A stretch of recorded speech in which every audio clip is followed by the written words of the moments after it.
முள் குத்திவிட்டது என்று முள்ளை குறை கூறாமல், தவறான இடத்தில் காலை வைத்துவிட்டோம் என பாதையை மாற்றுபவர்களே புத்திசாலிகள்.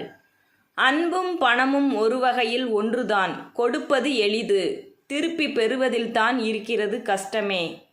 எதிரி ஆவதற்கு தைரியம் இல்லாதவனே துரோகி ஆகி விடுகிறான். வாழ்க்கையில் தோல்வி மட்டும் தொடர்ந்து வந்தால் தோற்று கொண்டிருக்கிறோம் என்று அர்த்தம் இல்லை, தோல்வியை தாண்டி சென்று கொண்டிருக்கிறோம் என்று அர்த்தம். வாழ்க்கையில் விலை மதிக்க முடியாத அனுபவங்களை கற்றுக் கொடுப்பது பாடசாலையோ கல்லூரியோ அல்ல, பணமில்லா வாழ்க்கையும் பசித்த வயிறும் தான். என்னதான் எவ்வளவுதான் நல்லது செய்தாலும் ஏதோ ஒரு விதத்தில் கெட்டவராகத்தான் சித்தரிக்கப்படுகிறோம். இதுதான் என் குணம், நான் இப்படிதான் என்று மார்த்தட்டிக் கொள்வது பெரிதல்ல. உன்னுடைய குணத்தால் மற்றவர்களை காயப்படுத்தாமல் நீ எதை சம்பாதித்தாய் என்பதுதான் முக்கியம்.